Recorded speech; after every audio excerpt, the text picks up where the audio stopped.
if you have considered switching to Microsoft Edge Chromium, but you think it can only work with Bing as the search engine, I want to let you know that you can put anything as your default search engine.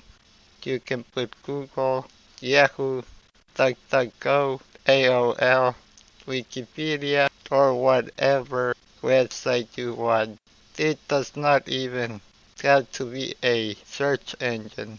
Keep watching to find out how.